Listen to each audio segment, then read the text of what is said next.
नमस्कार, आप देख रहे हैं एडीआर न्यूज और मैं उपस्थित हूं बांके बाजार प्रखंड में, जहां इन दिनों इमामगंज विधानसभा पूरे क्षेत्र में बालू बचाओ संघर्ष मोर्चा के तहत बालू बचाओ के लिए लोग संघर्षरत हैं। इसके पहले भी 2018, 19, 17 और कह सकते हैं 7-8 साल पहले से ही इन लोग संघर्षरत हैं। और हमारे बीच उपस्थित है सामाजिक कार्यकर्ता, समाज सेवी और क्षेत्र के जाने माने समाज सेवी शिवशंकर सिंह से मैं इनसे जानने की कोशिश करता हूं कि क्या कुछ आप लोगों ने बालू संघर्ष मोर्चा के तहत किया है। और पिछले दिनों आप पटना में भी गए हुए थे भूमि सुधार मंत्री से मिलने के लिए, क्या उनसे प्रतिक्रिया सामने आई? मैं इनसे पूरा विशेष रूप से बातचीत करूँगा। जय हिंद। सबसे पहले बालू पर्यावरण के संबंध में कुछ बोलने के पहले हम आपको धन्यवाद देना चाहते हैं, आपके चैनल को धन्यवाद देना चाहते हैं कि जनता की आवाज़ को बुलंदियों तक पहुंचाने के लिए और सरकार के जो कान और आँख सभी बहरे और अंधे हो गए हैं उनको जनाने के लिए आप एक जागरूकता अभियान के तहत आपने हमें ख्याल किया और हमारी बात को आगे बढ़ाने का आपने प्रयास किया। इसके लिए पुनः एक बार हम आपको धन्यवाद देते हैं। देखिए, सबसे पहले हमें यह कहना है कि इलाका में जल संकट व्याप्त है। इसका भान हमें तब हुआ कि जब 1917 में नदी के किनारे में घूमने गया तो नदी के तट पर हमारा एक बोरिंग था जो सूख चुका था। उसे पंप चलाए जाने पर पानी नहीं दे रहा था, तो हमें लगा कि नदी किनारे का बोरिंग फेल क्यों कर गया। तो टहलते हुए मैं मायूसी की हालत में नदी किनारे चला गया। तो नदी के तट पर जब मैं खड़ा हुआ तो अचानक हमारा नदी के बेट पर नजर गया तो देखा कि नदी का गहराई बढ़ चुका है और लगभग 2-3 फीट बालू नदी का उठ चुका है। तो हमें लगा कि यहीं पर ही खतरा है, क्योंकि तमाम जो बच्चों जो अनपढ़ हमारे गार्जियन थे वो कहा करते थे कि नदी के बालू को बर्बाद नहीं करना है, क्योंकि नदी के बालू में तरावट रहता है, जल का तरावट रहता है। अगर नदी में बालू नहीं रहेगा तो धरती का पानी सूख जाएगा। यह मामूली सी बात तब हमें समझ में नहीं आई थी, लेकिन आज हमें इसे बखूबी समझ में आ गया। और तब हमने 2-4 साथियों से इस बात की चर्चा किया और लोगों को आगाह किया कि देखिए भाई, अखबार में एक रिपोर्ट छपा है कि गया जिला के बांके बाजार प्रखंड और डोभी प्रखंड की धरती का पानी पिछले 2.5 महीनों में 15 फीट नीचे चला गया।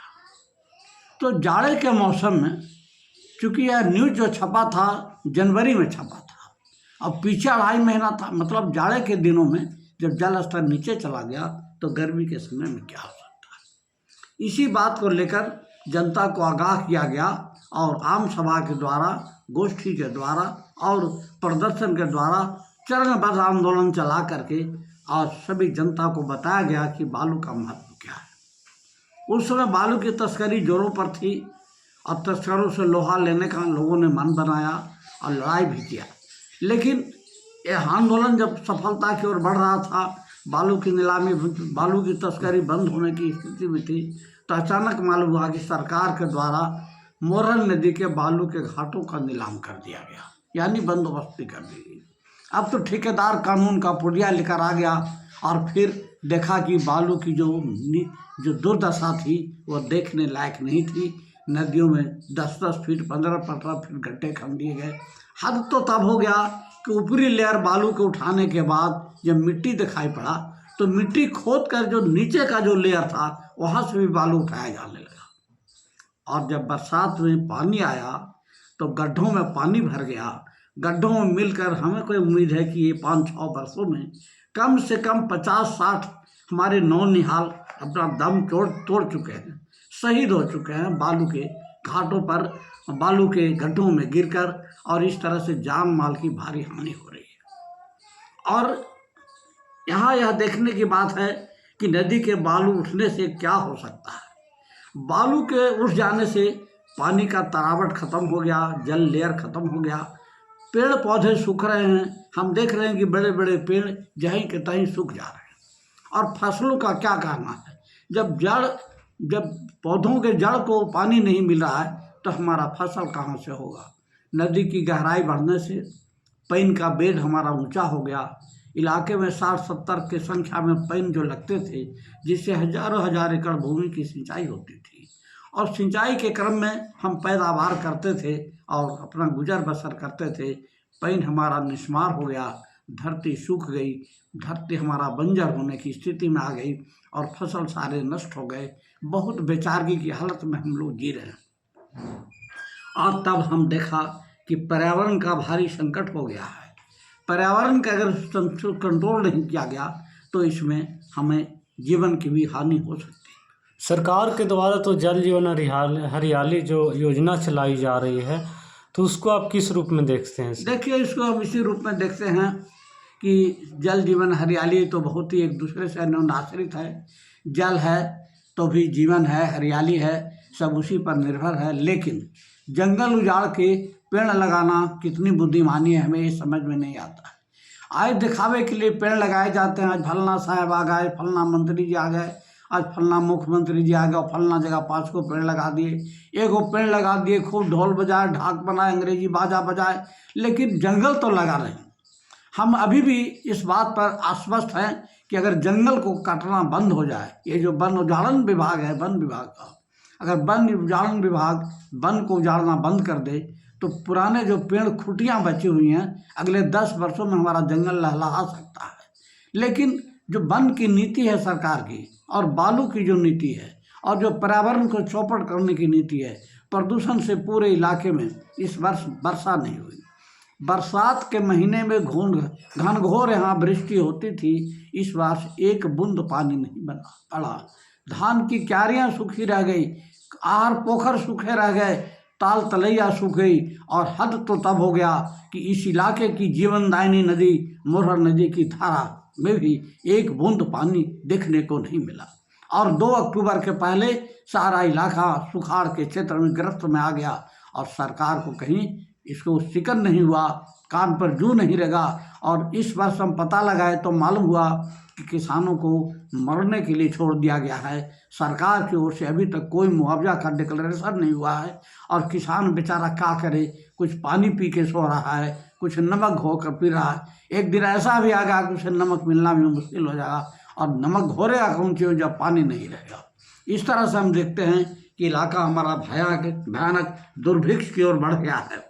और हम देखते हैं कि बालू नहीं रहेगा तो हमारे इलाके में पानी नहीं रहेगा, और बढ़ते हुए जल संकट को रोकने के लिए बालू की रक्षा जरूरी है। बालू की रक्षा कैसे की जा सकती है? हम नीलामी को बंद करेंगे, तस्करी को बंद करेंगे, नियम के खिलाफ बालू उठ रहे हैं, भींगी बालू नहीं उठाना है। हाँ, भिंगले बालू उठाया जाता है।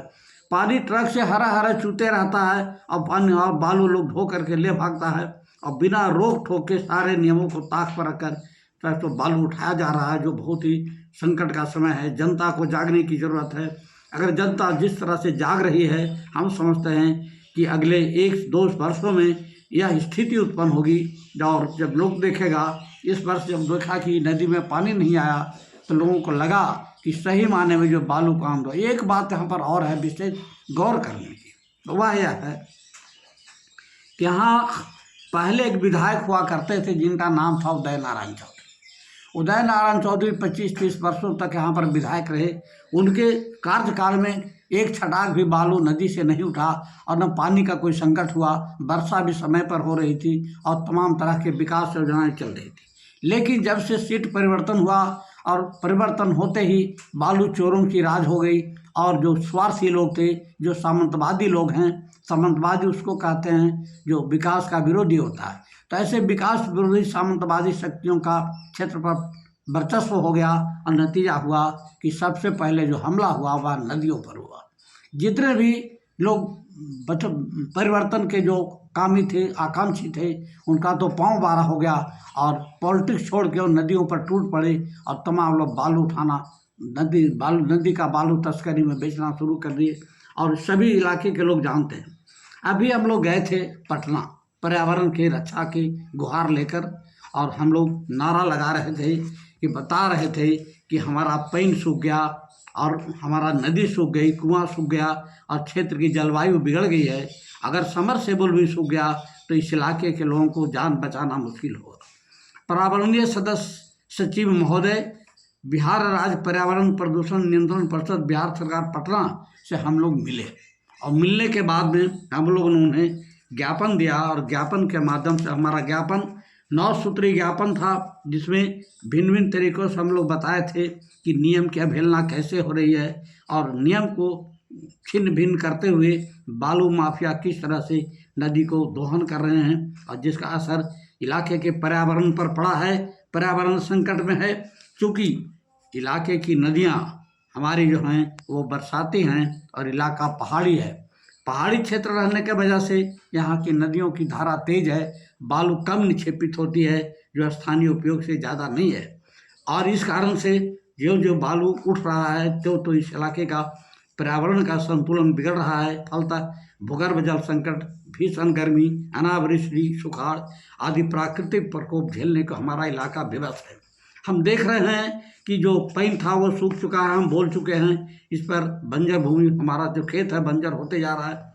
हम देख रहे हैं एक बात और कि जब इलाके की प्रकृति पर विपरीत हो गई और बालू नीलामी के कारण जो हमारा भूतल जल गिरावट हुआ, कुआं, नदी, पंपिंग सेट, चापाकल, झील, झरना इत्यादि जल स्रोत सूख चुके हैं। जल संकट की संभावना से लोग भयभीत हैं और उनके समक्ष पलायन का संकट उत्पन्न हो गया है। और एक बहुत उल्लेखनीय बात है, जो अति संवेदनशील पशु पक्षी जैसे सियार है, गिद्दड़ है और गरबैया है, बगेरी है, कौवा है, जांगिल है आदि इलाका से पलायन हो चुके हैं। यह घोर घनघोर पर्यावरणीय संकट का संकेत है। अगर इसको पर ध्यान नहीं दिया गया तो यह इलाका कभी भी बंजर हो सकता है। प्रकृति से प्राकृतिक गुण था बालू में कि यह बालू पानी को संग्रहित रखता है और कोई ऐसा सरकार का खजाना नहीं है जहाँ पानी सुरक्षित रह सके। पानी सुरक्षित रहता है सिर्फ और सिर्फ बालू में, जहाँ सुबह पैन के द्वारा, नहर के द्वारा आदि के द्वारा जो है सो यह बस धरती के चारों तरफ फैलता है और हम लोग को पीने के लिए पानी मिलता है। अभी स्थिति यह है कि नदी के बालू बिक जाने से और बहुत घट जाने से तो सरकारी रिपोर्ट जो आया आपको 2020 में, जनवरी के 2020 में, कि बांके बाजार की धरती का पानी 2.5 फीट नीचे चला गया है, 15 फुट नीचे चला गया है। तो 15 फुट जब एक साल में चला गया नीचे और 23 का अभी 23 है तो 20 और 3 23, 3 वर्ष बीत चुका। 3 वर्ष में पानी कहाँ चला गया? यही वजह है कि बालू सब पानी सूख रहा है। और सबसे जो गंभीर मामला है कि जो सरकार के द्वारा जो इस क्षेत्र में कुछ नदी बना, नहर बना, पैन का मुहाना है, इन जगहों पर से बालू उठाने की बंदिश है, इन बातों की अवहेलना करके सारे नियमों को छोड़ करके बालू का जो तस्कर हैं, बालू का जो टेंडर वाले हैं, जो ठेकेदार हैं, वो बालू को उठा ले रहे हैं, जिससे सरकारी संपत्ति को भी क्षति है। इस तरह से हम देखते हैं कि चारों तरफ जो अराजकता की स्थिति है उसका एक खास वजह यह है कि जो पुलिस वाले हैं उनका हंटर बालू के इलाके ज़रूरतमंद लोग जो 2 बड़ा 4 बड़ा बालू उठाते हैं उनके खिलाफ इनका हंटर चलता है। परंतु रात के अंधेरे में बालू की तस्करी की खुली छूट है, जिससे पर्यावरणीय प्रदूषण की वृद्धि बेलगाम हो चुकी है। ध्वनि प्रदूषण और पर्यावरणीय प्रदूषण के कारण नागरिकों का नींद हराम है और यदि इसकी रक्षा नहीं की गई तो वह दिन दूर नहीं कि हमारा इलाका बंजर हो जाएगा और यह मरुभूमि हो जाएगी। हमारे अधिकारियों का एक ख्याल है, उस पर हमें तरस आती है। उनका कहना है कि यह तो परिवर्तन है मौसम का, क्योंकि राजस्थान में पहले मरुभूमि थी और मरुभूमि से वहाँ पानी होने लगा और उनका ख्याल है कि जो इलाका आज हरा भरा है उसको एक दिन बंजर होना है, तो हम बालू क्यों नहीं उठा लें। हमें उनको बताना है कि राजस्थान का जो बंजर भूमि है, जो मरुभूमि है, वहाँ सतलज आदि नदियों से बड़े बड़े नहर निकाले गए और मरुभूमि में नहर निकालकर उन जगहों पर पानी का जो प्रबंध किया गया। उसके बाद वनस्पति वहाँ उगी और वनस्पति उगने से वहाँ बादल आकर्षित हुआ और जो वहाँ वर्षा हो रही है। लेकिन ये प्राकृतिक चक्र को बिगड़ने के लिए हम खुद उत्तरदायी हैं, क्योंकि जंगल काट लिए तो वर्षा विलोपित हो गई, क्योंकि हरियाली में वर्षा को आकर्षित करने की शक्ति है। उसी तरह से नदी का बालू जब तरंगित होता है तो उसमें भी एक एक लहर पैदा होता है, करंट पैदा होता है, वह भी जो है तो पानी को, बादल को आकर्षित करता है। हम देखते हैं कि भूगर्भ जल स्रोत का जो कारक है, जो स्रोत है, वो वन एवं वर्षा से 40% के करीब भूगर्भ जल पानी मिलता है। वर्षा कम हो गई है वन उजड़ने के कारण, और नदी के बालू से 30% बालू पानी रिचार्ज होता है भूगर्भ का। तो नदी के बालू भी बिक रही है, इसको बचाना बहुत जरूरी है। आहर, पोखर, कई तालाब आदि जो पानी भरता है बरसात का, उससे भूगर्भ जल 20% की उसको स्रोत मिलता है, रिचार्ज होता है। झील झरना से 10%। और इस तरह से हम देखते हैं कि 100% जो पानी है उसमें बालू का 30% योगदान है। और जंगल चूंकि उजड़ चुका, आहर पोखर सूख चुका, झील झरना सब बर्बाद हो गए, सूख चुके। अब एकमात्र साधन हमारा बचा है पानी रिचार्ज का, वह है नदी के बालू। अगर इसको हम नहीं बचाए तो जनता को समझना चाहिए कि सरकार हमारे बचाने नहीं आ रही है। सरकार तो तिजारत में लगी हुई है। इसलिए इस इलाके की, खास करके मामन डुमरिया का इलाका जो पहाड़ी इलाका है और बरसाती क्षेत्र, इससे नदियाँ हैं, तो यहाँ के लोगों को जागरूक होना है कि बालू को बचा करके और रखें। और चूँकि 7-8 वर्षों में जब बालू की क्षति हुई है, वो पता नहीं कितने वर्षों में, 60 से हजारों वर्ष में यह पूर्ति होगा। इसलिए जो बालू बचा है उसको रोकना है और बचाना है, और तभी हम अपने इलाके की संस्कृति को बचा पाएंगे। यहाँ विशेष रूप से हमारे एक बात कहना है, इस क्षेत्र के जो निवासी हैं हाड़ घाटी के रहने वाले हैं। हाड़ घाटी है राजस्थान में, जहाँ मरुभूमि फैला, तो मैभूरी के फैलाव के वजह से वहाँ से लोग पलायन किए और वो उजाड़ करके आ गए आपको चंबल नदी की घाटी में, जहाँ पर मालवा संस्कृति का इन्होंने विकास किया। और वहाँ पर भी इन्होंने एकलव्य को चक्रवर्ती सम्राट हुए, विश्व विजेता भी हुए। और इनमें उसी मालवा घाटी में विकसित होने वाले राजा बलि थे। उसके अलावा और भी अनेकों राजा हुए, विक्रमादित्य थे, और तमाम राजा उस संस्कृति एक अच्छी वहाँ थी। उस अच्छी संस्कृति में कई कारणों से कई युद्ध लड़े गए, देवासुर संग्राम हुआ, फिर वहाँ से पलायन लोग हुए, और पलायन होकर वहाँ की आबादी इस मोरहर नदी के घाटी में आके बस गई। जो मोरहर नदी घाटी से बढ़ते बढ़ते फल्गु नदी, गंगा नदी घाटी में चारों तरफ विकसित हो गया, फैल गया। इस घाटी में रहने वाले लोग बड़े ही पलायन के शिकार होते रहे हैं। और आप पूरा एक बार सरकारी नीति के कारण, सरकार की गलत नीति के कारण इस क्षेत्र के लोगों को पलायन की नौबत आ गई है। इसके पहले भी एक नीति आई, एक ऐसा ही उद्योग लाया गया था सरकार के द्वारा, जिसको पलामू फील्ड फायरिंग रेंज लोग कहते थे। पलामू फील्ड फायरिंग रेंज में 100 किलोमीटर पूरा पश्चिम लंबा और उत्तर दक्षिण चौड़ाई में 80 किलोमीटर क्षेत्र को खाली कराने की नौबत थी। लोगों का मुआवजा लग चुका था। ऐसे मौके पर इमाम डुमरिया के लोगों ने एक आंदोलन खड़ा किया और तमाम राजनीतिक दलों को ध्वस्त करते हुए जनता आंदोलन को अपने हाथ में ले लिया और वर्गहीन और जाति विहीन, धर्म विहीन आंदोलन को शुरू किया। और 1-2 वर्षों के संघर्ष के बाद यह वह समय आया जब रक्षा मंत्रालय का जो एक कुत्सित योजना थी इस इलाके को उजाड़ने की, जिसको पलामू फील्ड फायरिंग रेंज के नाम से जानते थे, वह समाप्त हुआ। जॉर्ज फर्नांडिस तब रक्षा मंत्री थे और उन्होंने आकर मामिल की धरती पर यह घोषणा किया कि अब जो यहाँ की संगठित शक्ति है पलामू फील्ड फायरिंग रेंज हटाओ मोर्चा की, वो विकास में लगे, हम आपके साथ हैं, और फायरिंग रेंज समाप्त हुआ। तो एक से एक इस इलाके में लोग को काम करने का तरीका है, आंदोलन के माध्यम से अपना जो है सो अपना सफलता प्राप्त करते हैं। पूरा एक बार वह स्थिति आ गई है, क्योंकि उजड़ने का नौबत इसमें भी है। यह इनडायरेक्ट है, वह डायरेक्ट था, लेकिन आप समझिए कि जो नदी सूख गया उसमें पर्यावरणीय प्रदूषण का सबसे बड़ा हाथ है। और प्रदूषण खराब करने में यहाँ हमारे प्रशासन और शासन का हाथ है, और उसमें लगे हुए हैं कुछ इलाके के विभीषण लोग जो बालू उठा रहे हैं ठेकेदारी के द्वारा और तस्करी के द्वारा। ऐसे विभीषण और जनचंदों को पकड़ के उनका गर्दन में मोड़ देना है और अपना बालू को बचा लेना है, पर्यावरण को बचा लेना है, अपनी सभ्यता और संस्कृति को बचा लेना है। और इस इलाके के लोग लड़ाकू हैं, सदियों से इनके पुरखों में लड़ने की मादा थी। इस इलाके की हवा में आग बसती है, यहाँ के पानी में आग है। अपने आग को पहचानना है और पहचान करके अपने पुरखों की तरह लड़ने के लिए कमर कस के तैयार हो जाना है। क्योंकि अगर बालू नहीं बचेगा तो यहाँ का पानी नहीं बचेगा, और पानी नहीं बचेगा तो यहाँ का हरियाली नहीं बचेगी, और हमारा फसल पैदा नहीं होगा, हमारा खेत बंजर हो जाएगा। हम इलाका मरुभूमि हो जाएगा। इससे बचने के लिए अभी यह जरूरी है कि हम बालू और पानी और पर्यावरण की रक्षा करें। और इन्हीं बातों के साथ हम अपनी बात को समाप्त करते हैं इस आह्वान के साथ कि तमाम किसान मजदूर आम जनता हमारे साथ जुड़े और आंदोलन को गति दें। और तमाम संघर्षशील जो लोग हैं लगे हुए बालू में, हजारों की संख्या में, सैकड़ों की संख्या में, हम उनको धन्यवाद देते हैं। आपकी गतिविधि को और तेज करने की जरूरत है, मरम्मत होने की जरूरत नहीं है। हम सफलता की ओर बढ़ रहे हैं, बालू हमारा बचेगा और यहाँ से बालू नीलामी लेने वाले लोग भागेंगे और तस्कर लोग अपना अनुशासित होंगे। इन्हीं चंद शब्दों के साथ हम अपने बात को समाप्त करते हैं। जय हिंद, जय भारत, जय बालू।